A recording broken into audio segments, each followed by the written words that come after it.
Welcome my YouTube channel Kanhaiya classes. जी हाँ, इस वीडियो में हम आपको बताएंगे कि उत्सर्जन किसे कहते हैं, मनुष्य के वृक्क की संरचना और वृक्क की कार्यविधि, इसके विषय में हम आपको विस्तार पूर्वक समझाएंगे और लिखना भी बताएंगे कि आप परीक्षा में जाकर कैसे लिखेंगे। तो सबसे पहले हेडिंग डालेंगे उत्सर्जन। इसमें लिखेंगे हानिकारक तथा अपशिष्ट पदार्थों को शरीर से बाहर निकालने की क्रिया को उत्सर्जन कहते हैं। यानी कि शरीर के अंदर जो हानिकारक और अपशिष्ट पदार्थ होते हैं उन्हें शरीर से बाहर निकालना ही क्या कहलाता है, उत्सर्जन कहलाता है। अब अगले हैं डालेंगे प्रमुख उत्सर्जी अंग।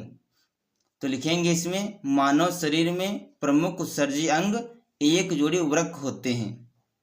इसके अतिरिक्त मनुष्य में यकृत, त्वचा, फेफड़े और आंत भी उत्सर्जन में मदद करते हैं। यानी कि त्वचा कैसे करता है, यानी कि जो शरीर से पसीना निकलता है ये भी एक प्रकार का उत्सर्जन है। फेफड़े जैसे CO2 यानी कि मुंह से कार्बन डाइऑक्साइड को निकालना और जो बलगम होता है उसे बाहर निकालना, ये भी एक प्रकार का उत्सर्जन है जो फेफड़े करते हैं। आंत ये किस प्रकार उत्सर्जन में मदद करती है, यानी कि जो अनपचा भोजन होता है उसे मल के रूप में शरीर से बाहर निकालना होता है। लीवर ये क्या करता है, जो अमोनिया होती है अमोनिया को यूरिया में बदल देता है, ये यकृत। इस प्रकार जो यकृत है, त्वचा है, फेफड़े, आंत हैं, ये भी उत्सर्जन में मदद करते हैं। अब अगले हेडिंग डालेंगे मनुष्य के वृक्क की संरचना। इसमें लिखेंगे मानव शरीर में वृक्क मुख्य उत्सर्जी अंग होते हैं। इनका कार्य रुधिर से यूरिया व यूरिक अम्ल आदि उत्सर्जी पदार्थों को छानकर अलग करना और उन्हें मूत्र के रूप में शरीर के बाहर निकालना है। यानी कि जो मानव का शरीर है इसमें मुख्य उत्सर्जी अंग होते हैं एक जोड़ी वृक्क, यानी कि किडनी। इंग्लिश में बोलते हैं किडनी, हिंदी में बोलते हैं वृक्क और उर्दू में बोलते हैं गुर्दा। यानी कि मानव शरीर में जो वृक्क होते हैं ये मुख्य उत्सर्जी अंग होते हैं। इनका कार्य होता है रुधिर से यूरिया व यूरिक अम्ल आदि उत्सर्जी जो पदार्थ हैं उन्हें छानकर अलग करना और उन्हें मूत्र के रूप में शरीर से बाहर निकालना। मनुष्य में एक जोड़ी वृक्क सेम के बीज की आकृति वाले होते हैं। यानी कि जो किडनी होती है कैसी होती है, जैसे सेम होता है सेम का बीज उस प्रकार की आकृति वाले होते हैं। ये उदर गुहा में कशेरुक दंड के दोनों ओर स्थित होते हैं। बायां वृक्क दायां वृक्क से कुछ नीचे स्थित होता है। प्रत्येक वक्र का अंदर का किनारा मध्य में धंसा हुआ होता है, इसे नाभि कहते हैं। बाहरी किनारा उभरा होता है। प्रत्येक वक्र लगभग 10 सेमी लंबा, 6 सेमी चौड़ा और 2.5 सेमी मोटा होता है। पुरुष के वक्र का भार लगभग 150 ग्राम, किंतु स्त्री में कम होता है। वक्र के ऊपर अधिवृक्क ग्रंथि पाई जाती है। ये है मनुष्य के वक्र की संरचना के विषय में हमने आपको लिखकर बताया है। अब हम आपको चित्र के माध्यम से संरचना के बारे में और जो मनुष्य की किडनी है ये किस प्रकार कार्य करती हैं हम आपको अब चित्र के माध्यम से समझाते हैं। तो बच्चों ये है उत्सर्जन तंत्र का चित्र। अब हम इस चित्र के माध्यम से उत्सर्जन तंत्र के विषय में आपको समझाएंगे। ये देखिए 2 किडनियां हैं और ये जो दाएं किडनी है इसके ऊपर अधिवक्र ग्रंथ है और ये जो बाएं किडनी है इसके ऊपर यकृत स्थित होता है। इसलिए जो बायां वक्र है दायां वक्र से कुछ नीचे स्थित होता है, क्योंकि जो बायां वक्र है इसके ऊपर लीवर जो है वो स्थित होता है और जो दायां वक्र है इसके ऊपर अधिवक्र ग्रंथ पाई जाती है। ये किडनियां एक जोड़ी होती हैं। यहाँ पर देखिए इसे कहते हैं मूत्रवाहिनियाँ और ये जो भाग है इसे बोलते हैं मूत्राशय, ये है मूत्र मार्ग। जो मनुष्य में प्रमुख उत्सर्जी अंग क्या होते हैं? यही एक जोड़ी किडनी होती हैं। ये इनकी आकृति कैसी होती है? आप देखिए, लगभग सेम के बीच की आकृति वाले होते हैं। ये कशेरुदंड के दोनों ओर स्थित होते हैं। बायां वक्र दायां वक्र से कुछ नीचे होता है, इसीलिए क्योंकि जो बायां वक्र है इसके ऊपर लीवर स्थित होता है और जो दायां वक्र है इसके ऊपर अधोवक ग्रंथि स्थित होती है। और जो ये किडनी है इनकी लंबाई कितनी होती है? लगभग 10 सेमी लंबी, 6 सेमी चौड़ी और ये लगभग 2.5 सेमी मोटी होती हैं। पुरुष का जो किडनी का भार होता है वो लगभग 150 ग्राम का होता है और स्त्री का कुछ कम होता है। अब देखिए, ये जो मूत्राशय है ये मूत्र मार्ग है, ये किडनी है। अब हम यहाँ पर एक किडनी को कह सकते हैं बाहर निकालकर चित्र के माध्यम से उसको समझाएंगे, यानी कि जो एक किडनी है इस किडनी को चित्र से अलग बनाया है हमने।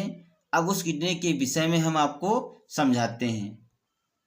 ये जो किडनी होती है इसका जो बाहरी भाग होता है इसे बोलते हैं कॉर्टेक्स और जो बीच वाला भाग होता है इसे बोलते हैं मेडुला और यहाँ पर इसे बोलते हैं रेनल हाइलम। क्या बोलते हैं? Renal hilum. सबसे ज़्यादा यूरिया यहीं पर पाई जाती है। सबसे ज़्यादा यूरिया जो है यहीं पर पाई जाती है, इसे बोलते हैं रेनल हाइलम।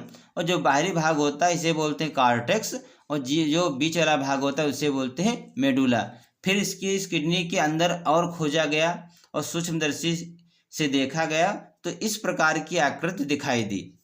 अब इसमें जो ये आगे वाला भाग होता है इसे बोलते हैं ग्लोमेरुलस। क्या बोलते हैं? ग्लोमेरुलस। इसका काम होता है रक्त को छानना। क्या होता है? रक्त को छानना। ये क्या करता है? जब इसके पास ब्लड आता है तो ये रक्त को छान देता है और छानने के बाद क्या करता है? जो रक्त है उसको वापस भेज देता है। पर ये जब छानता है तो जो खनिज है, पोषक पदार्थ हैं, सभी को छान लेता है। क्या करता है? जो ब्लड आता है उसमें क्या करता है? जो पोषक पदार्थ होते हैं वो क्या, उसे भी जो ये ग्लोमेरुलस है उसे भी छान लेता है और छानने के बाद ये वापस कर देता है। जैसे ही इसके बाद आता है बोमेन संपुट के पास, ये देखता है कि इसमें जो ग्लोमेरुलस है इन्होंने आवश्यक पदार्थों को भी छान दिया है, तो ये क्या करता है? जो आवश्यक पदार्थ होते हैं उन्हें पुनः अवशोषण कर लेता है। क्या करता है? उन्हें पुनः अवशोषण कर लेता है और पुनः अवशोषण करने के बाद फिर इसे रक्त में भेज देता है और उसमें जो यूरिया है उसको डायलिसिस विधि द्वारा अलग कर लेता है। यानी कि जो ग्लोमेरुलस होता है सब कुछ छान देता है, यानी कि ब्लड आता है, ब्लड को क्या करता है? पूर्णतः रक्त को छान देता है, यानी कि जो ब्लड आता है उसमें जितने भी पोषक पदार्थ सब कुछ है सभी को छान लेता है, ब्लड को वापस भेज देता है।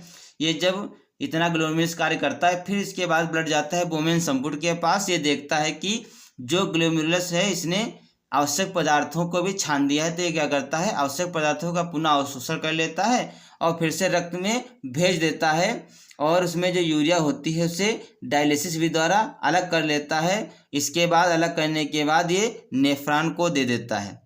नेफ्रॉन क्या करता है? इसे पेशाब के माध्यम से मूत्र मार्ग द्वारा बाहर निकाल देता है।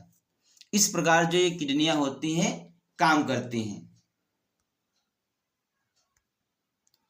अब हम डालेंगे वृक्क की क्रियाविधि। इसमें लिखेंगे बोमेन में स्थित ग्लोमेरुलस में रक्त लाने वाली अपवाही धमनिका रक्त ले जाने वाली अभिवाही धमनिका से चौड़ी होती है, इसलिए जितना रक्त ग्लोमेरुलस में आता है उतना ही निकल नहीं पाता। इससे रक्त पर दबाव बढ़ जाता है। इस दबाव के कारण रक्त का तरल भाग छनकर बोमेन संपुट में आ जाता है। इसे नेफ्रिक फिल्ट्रेट कहते हैं। इसके आगे लिखेंगे बोमेन संपुट आवश्यक पदार्थों का पुनः अवशोषण कर लेता है और रक्त में फिर से भेज देता है। उसमें से यूरिया को डायलिसिस अपोहन विधि द्वारा अलग कर लेता है और नेफ्रॉन को दे देता है। नेफ्रॉन पेशाब के माध्यम से मूत्र मार्ग द्वारा बाहर निकाल देता है। इस प्रकार जो किडनियां हैं वो उत्सर्जन का कार्य करते हैं।